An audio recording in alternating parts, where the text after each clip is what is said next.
विश्व पर्यावरण दिवस के अवसर पर भभुआ नगर परिषद कैमूर द्वारा पर्यावरण संरक्षण एवं हरित विकास के संकल्प को साकार करने हेतु भभुआ शहर की राजेंद्र सरोवर में विशेष पौधारोपण कार्यक्रम का आयोजन किया गया। कार्यक्रम का शुभारंभ नगर परिषद कार्यपालक पदाधिकारी संजय उपाध्याय एवं नगर सभापति रविता पटेल के कर कमलों द्वारा पौधारोपण किया गया। इस दौरान सभापति प्रतिनिधि शैलेंद्र कुमार उर्फ मंटू पटेल सहित नगर परिषद के कई कर्मी मौजूद रहे। इस अवसर पर कार्यपालक पदाधिकारी संजय उपाध्याय ने कहा कि पर्यावरण संरक्षण केवल एक दिवस तक सीमित नहीं होना चाहिए, बल्कि यह प्रत्येक नागरिक की दैनिक जिम्मेदारी बननी चाहिए। उन्होंने जलवायु परिवर्तन, बढ़ते प्रदूषण एवं प्राकृतिक संसाधनों के संरक्षण के प्रति जागरूकता फैलाने का अनुरोध किया।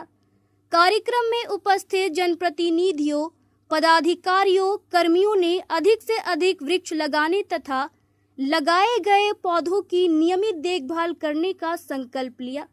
सभी ने एक स्वर में पर्यावरण संरक्षण को जन आंदोलन बनाने की प्रतिबद्धता व्यक्त की।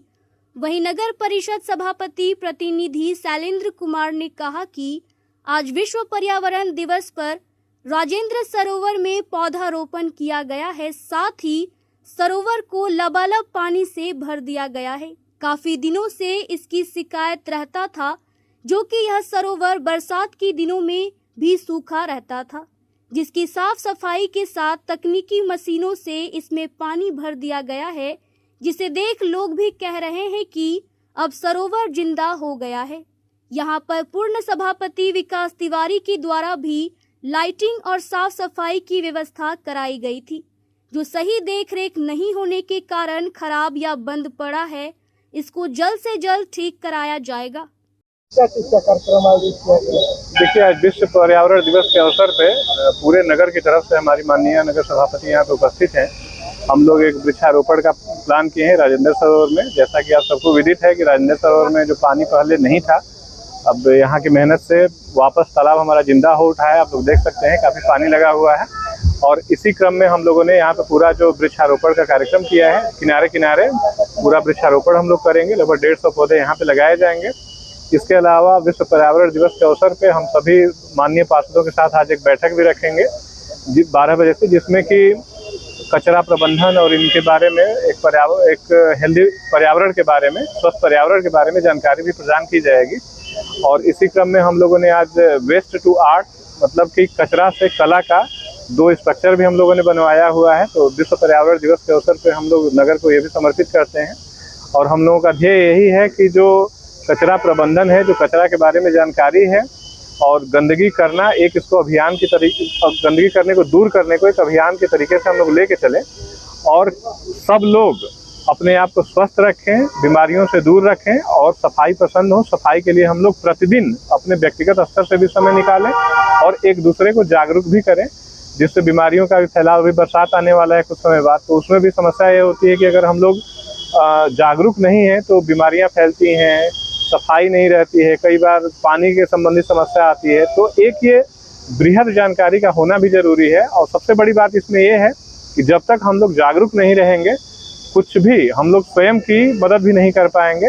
और सबसे जरूरी ये चीज़ है कि हम स्वयं की मदद करें, सफाई पसंद बने, सफाई के बारे में एक दूसरे को जागरूक भी करें, जिससे हमारा घर स्वच्छ हो, हमारा शहर स्वच्छ हो और हमारा देश स्वच्छ हो। तो रख रखाव के अभाव में पौधे दिखते सूख जाते हैं। पौधे तो लगाया जाता है, लेकिन उसके रख रखाव के लिए क्या व्यवस्था है आपकी? देखिए, रख रखाव में हमारे यहाँ टीम है राजेंद्र सरोवर पे, और उनको जिम्मेदारी दी गई है। क्योंकि बाउंड्री के अंदर है तो इसमें ऐसा मामला नहीं उत्पन्न होता है, क्योंकि पोखरा आपका पहले नहीं, यहाँ पे पानी सूख गया था, अब पानी है। और ये निश्चित रूप से हम लोग कुछ ही समय में इस राजेंद्र सरोवर को एकदम सदाबहार करके आप लोगों के सामने रखेंगे। सर, पोखरा कितने दिन से सूखा हुआ था और इसमें कौन सा तकनीक प्रयोग किया गया?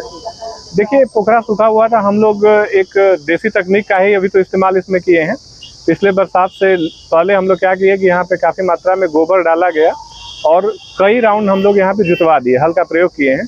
तब से हम लोग देख रहे हैं कि इसमें पानी रुका हुआ है, और पिछली बार बरसात भी अच्छी हुई थी, तब से लेके अभी हम लोग हल्का फुल्का मोटर पंप का भी इस्तेमाल करते हैं पोखरा को रिजुनेट करने के लिए। और पानी रुका हुआ है, ये देख के हम लोग को भी काफी सुखद अनुभूति मिल रहा है। किस प्रकार का वृक्ष इसमें लगाया जाएगा?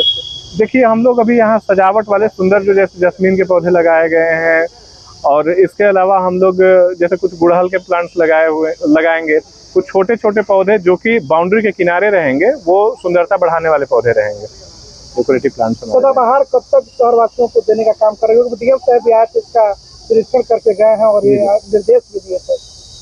तो देखिए, इस क्रम में हम लोग, आप लोग देख रहे हैं कि एक यहाँ पे नेशनल फ्लैग भी 100 फीट ऊंचा जल्दी बनवाने वाले हैं, और इस तालाब को सुंदर बनाने के क्रम में हम लोग के द्वारा प्रक्रियागत चीजें कर भी दी गई हैं। तो हम उम्मीद करते हैं कि हफ्ता से 10 दिन के अंदर हम लोग ये भी कार्य पूरा करा लेंगे। और इसके अलावा आप देख रहे हैं कि जो भी हम लोग जैसे यहाँ पे कैंटीन खोलने का भी प्लान कर रहे हैं, वो भी जल्दी ऑपरेशनल हो जाएगा। तो हम लोग प्रयास में है कि जितना जल्दी हो सके यहाँ पे आम जनों को हम लोग सुविधा भी उपलब्ध करा सकें। इस प्रकार से सुविधा को लेकर के और तालाबें भी चिन्हित किया गया है, हाँ, जो हम लोग अभी चमनलाल पोखरा, वहाँ भी साफ सफाई का काम हम लोग करवा रहे हैं, तो चमनलाल पोखरा को भी हम लोग डेवलप कराएंगे। तो पहले क्रम में हम लोग राजेंद्र सरोवर पे फोकस कर रहे हैं। कैमूर से ब्रजेश दुबे की रिपोर्ट।